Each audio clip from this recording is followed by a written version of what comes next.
Hello and welcome to another episode of the Paper Stack Podcast. I am Burky. This is Rick Allen.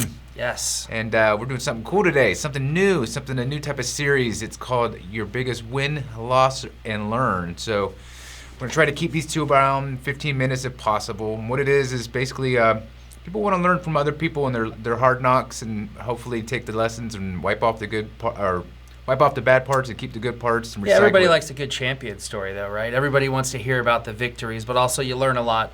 I learn more from my losses than I do from my wins. I was thinking about that today.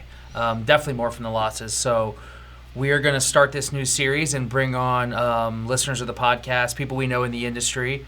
And today, our first guest, welcome to the show, Nathan Turner. Thank you very much. I appreciate you having me. I represent. There it is, man. I like that shirt. It looks really, really good on you. So how's this going to roll, Brett? Tell me. This is, I don't know, just kind of was making it up on the fly. One. So we're just kind of like going with real it. Quick, tell us just how long you've been in the industry, just the quick, Reader's Digest highlight version of it, and then, bless us with one of your stories, your war stories. All right. So turn that off first. So, Nathan Turner.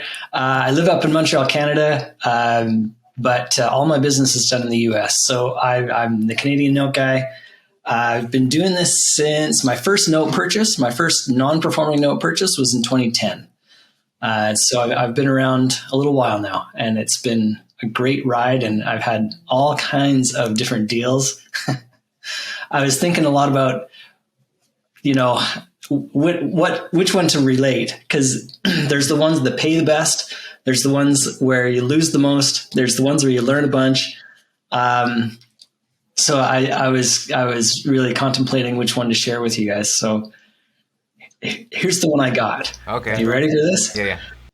So this is one, the story's actually not over yet. This is one that I currently hold. They're making payments, but that's kind of the later part of the story, the early part of the story. So I bought this about 2 years ago. It's in Selma, Alabama, and it was already in foreclosure.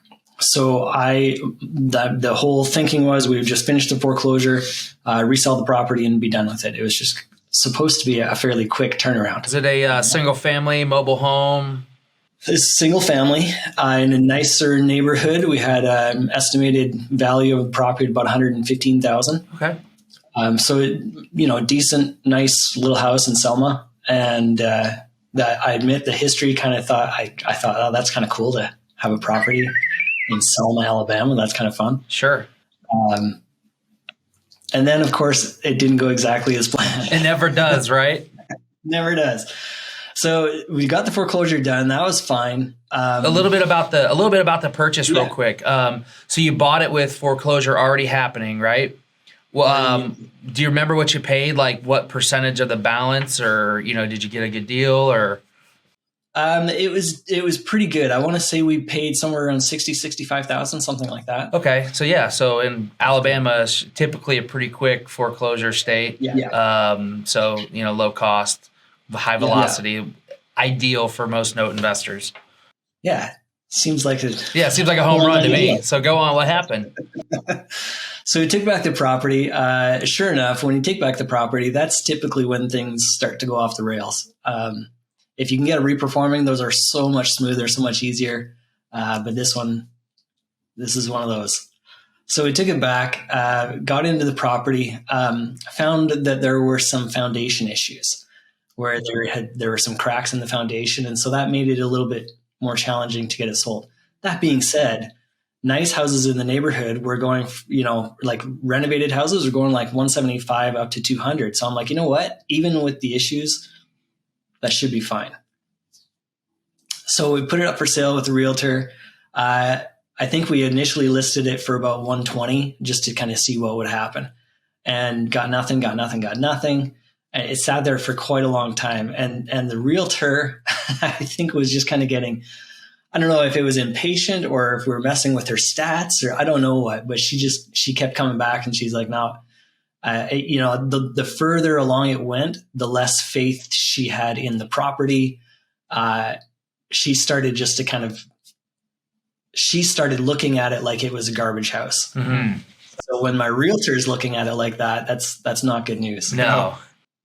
So she kept coming back and she's like, well, we need to cut the price. And eventually she was saying like, you know what, you're going to be lucky if you get like 40,000 for it. What? I'm like, I don't think that's true, first of all. And second of all, I'm really not willing to take that kind of a haircut on this one in a loss.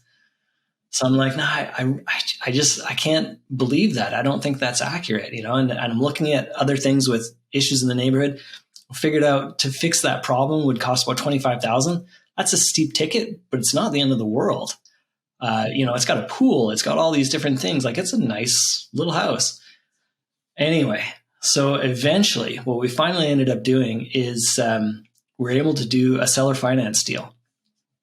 And somebody came in, a couple where they had never owned a house before. This was their first home purchase, not able to get financing at a bank.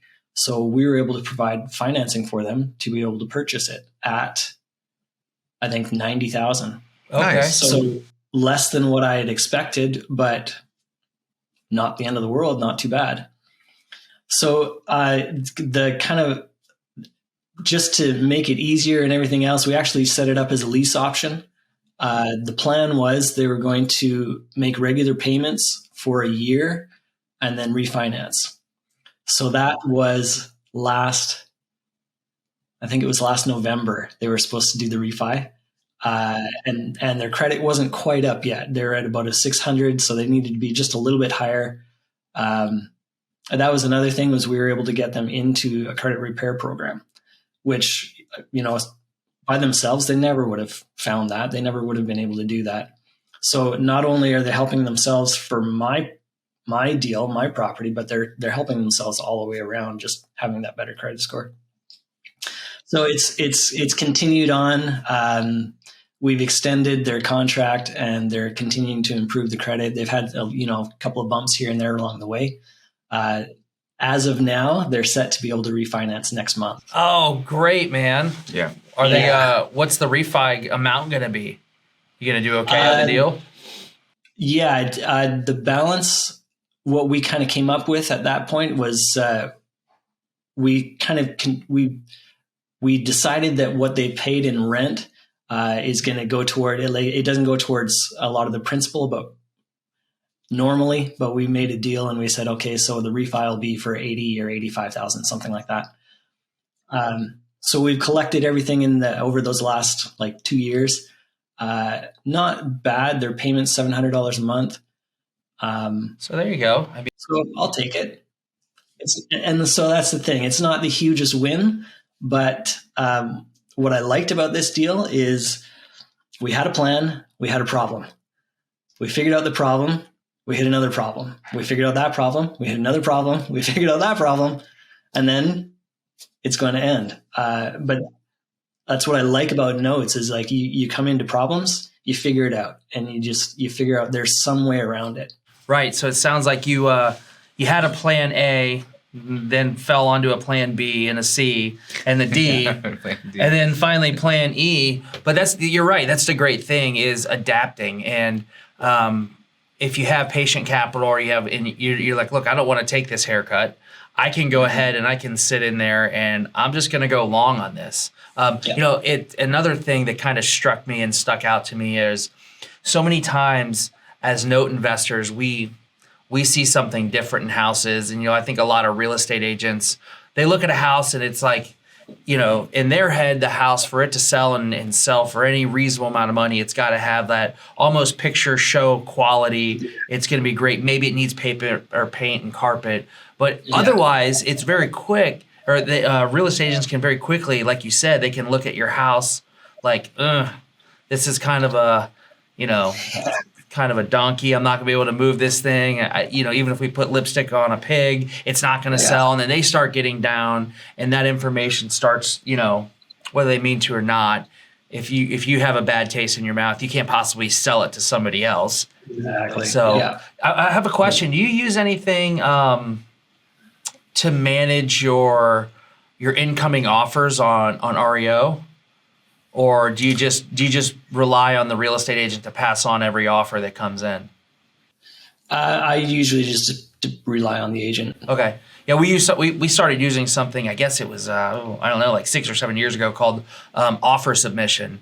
And it makes it to where the agents out there, they don't have to fill out contracts or do anything like that. They can simply just submit an offer, and that way it doesn't go to the agent. It comes directly to us.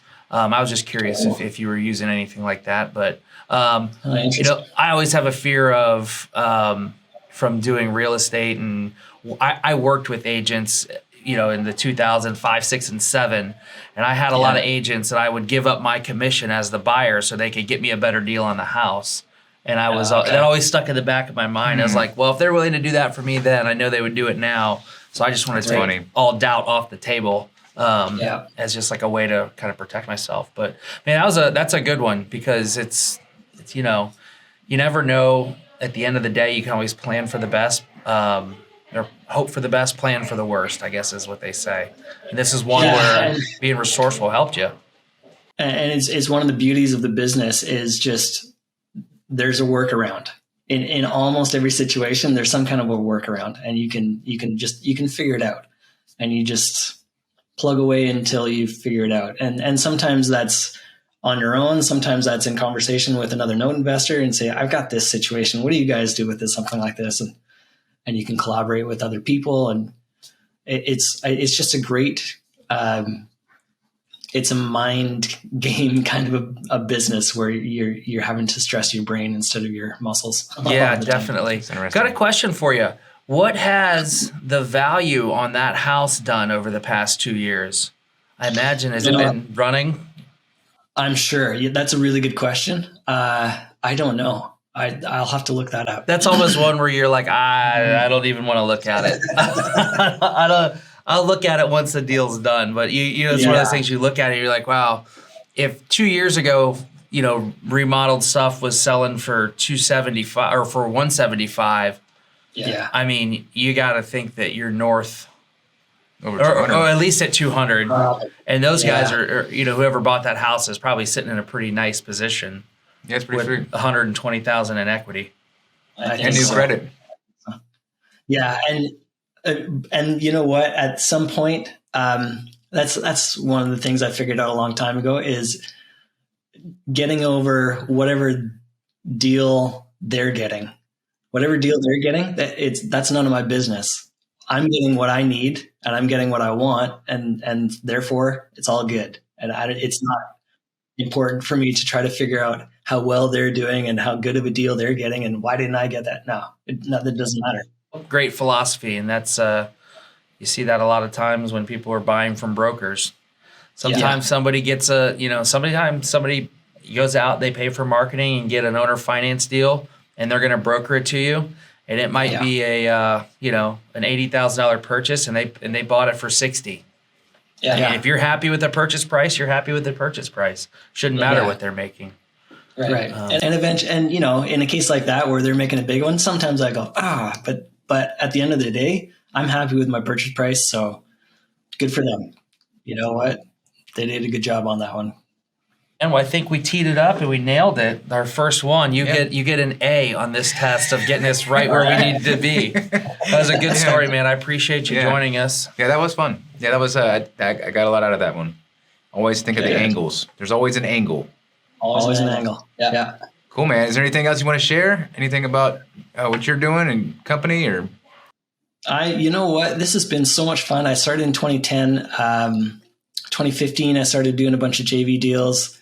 And then just a few weeks ago, we finally got our fund paperwork all filed. So now I'm opening up this fund and raising capital and managing a fund. And who knew? Yeah, man. Good stuff, man. Well, congratulations. Did you guys do a Regulation D fund, Reg D? Regulation D, 506C, yeah. Yes. What's the name? Earnest Investing. Earnest Investing. Nice. Yeah. Good stuff. Cool. We'll put a link to it it's up. The website's up and running, right? It is, yeah. Put a link to it in the footer, or not the footer, in the description. I'm thinking website, footer, whatever. Yeah. Well, cool. Well, thanks so much for joining us today, and we'll hope to see you at one of these events one year. I don't know when the next one. Not Note Expo, I guess. No. Yes, Note Expo, I'm there. Yeah. Cool. Oh, sweet. We'll see you there. Yeah, man. Awesome. We'll see you in a week. Yeah. Cool. Next man. week. Good. Yeah. All right, buddy. Take care. Cool. You bet. Thanks, guys.